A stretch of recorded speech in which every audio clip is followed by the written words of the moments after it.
जो लोग आज पीडीए के नाम पर समाज को बांटने का प्रयास कर रहे हैं, ये वही लोग हैं जब इनकी सरकार हुआ करती थी, दंगे होते थे, गुंडे और माफिया प्रदेश में तांडव मचाते थे और हर पर्व और त्योहार के पहले उन पर्व और त्योहारों पर कोई ग्रहण सा लग जाता था दंगों का। ये वही लोग हैं जब उस समय पार्टी बनकर के इस हिंदू समाज को कोई पर्व और त्योहार नहीं मनाने देना चाहते थे। ये वही लोग हैं जो कांवड़ यात्रा में रोक लगाते थे, विजयादशमी में दुर्गा पूजा के अनुष्ठान को नहीं होने देते थे, होली और दीपावली के कार्यक्रमों में तमाम प्रकार से व्यवधान पैदा करने का कार्य करते थे। उस समय इनके द्वारा जो तुष्टीकरण की नीति थी, आज प्रधानमंत्री मोदी जी के नेतृत्व में तुष्टीकरण नहीं,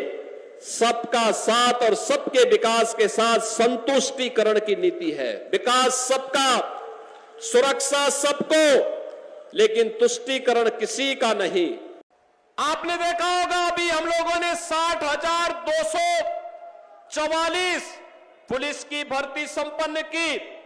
अलीगढ़ के भी बहुत सारे नौजवान भर्ती हुए थे, उसमें बहुत सारे अलीगढ़ के नौजवान भर्ती हुए,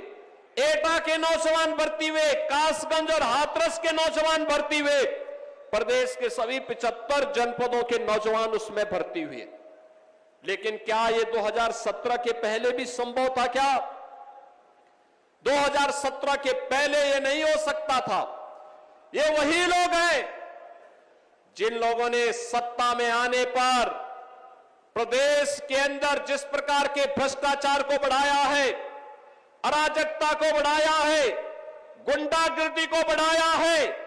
हिंदू मानबिंदुओं पर और उत्तर प्रदेश के विकास को बाधित करने का जो कुत्सित कार्य किया था, आज उनकी पीड़ा है कि उत्तर प्रदेश कैसे देश का विकास का ग्रोथ इंजन बन जा रहा है। आज उनको पीड़ा इस बात की है कि आखिर उत्तर प्रदेश के सामने जो पहचान का संकट इन्होंने खड़ा किया था, ये पहचान का संकट कैसे दूर कर दिया गया है। और इसी पीड़ा में इनके द्वारा फिर से जातीयता के उस जहर को घोलने का कुत्सित प्रयास किया जा रहा है। और इसके लिए इन्होंने न केवल हिंदू संस्थाओं को बल्कि अब तो देश के संवैधानिक संस्थाओं को भी निशाना बनाना प्रारंभ कर दिया है। अगर कोई न्यायाधीश सही फैसला देता है, निष्पक्ष फैसला देता है, तो उनको धौंस दी जाती है। अगर वह किसी सार्वजनिक कार्यक्रम में कोई बात कह देते हैं, उन्हें धमकी दी जाती है। और अब तो चुनाव आयोग को भी धमकी दी जा रही है, चुनाव आयोग को भी धमकी दी जा रही है। यानी एक तरफ पीडीए की बात करेंगे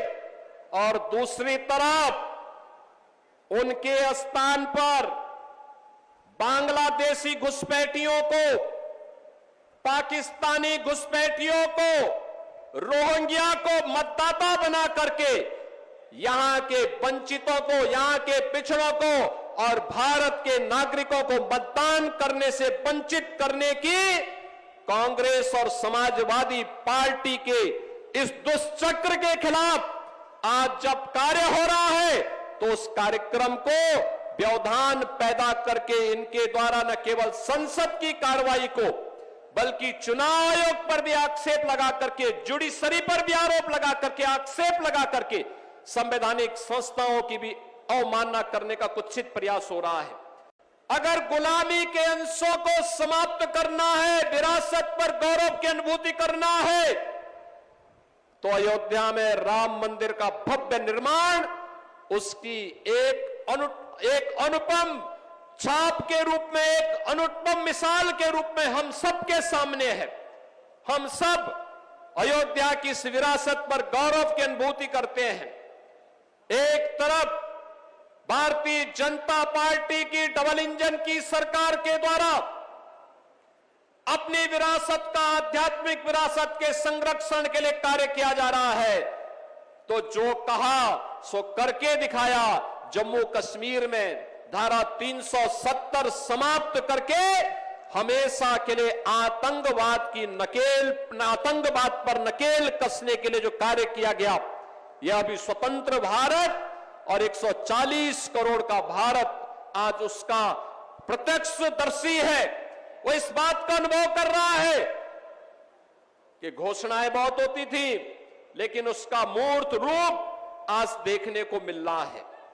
लेकिन जो लोग आज पीडीए की बात करके समाज की एकता को खंडित करना चाहते हैं, इनसे पूछना चाहिए, जब प्रदेश में दंगों की आग लगी थी, प्रदेश का नागरिक, चाहे वह अलीगढ़ के दंगे हो, बरेली के दंगे हो, मुजफ्फरनगर के दंगे हो, मेरठ के दंगे हो, जिन लोगों की बोलती दंगों के समय पीड़ित हिंदुओं के पक्ष में नहीं होती थी,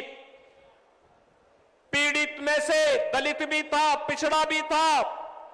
व्यापारी भी था, सामान्य हिंदू भी था, अकेले भारतीय जनता पार्टी उनके पक्ष में खड़ी होती थी। तब भी भारतीय जनता पार्टी खड़ी होती थी। पिछले 8.5 वर्ष में प्रदेश दंगा मुक्त हुआ है, गुंडागिरी और माफियागिरी से मुक्त हुआ है, लेकिन आज फिर से इस एकता को खंडित करने के लिए जो बातें परिवार डेवलपमेंट अथॉरिटी के द्वारा फिर से प्रारंभ किया गया है,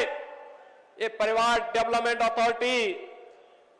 जो सबका साथ की तो बात करता है, लेकिन परिवार के विकास की बात करता है। और इन्होंने 4 बार प्रदेश में समाजवादी पार्टी की सरकार आने पर यही करके दिखाया भी।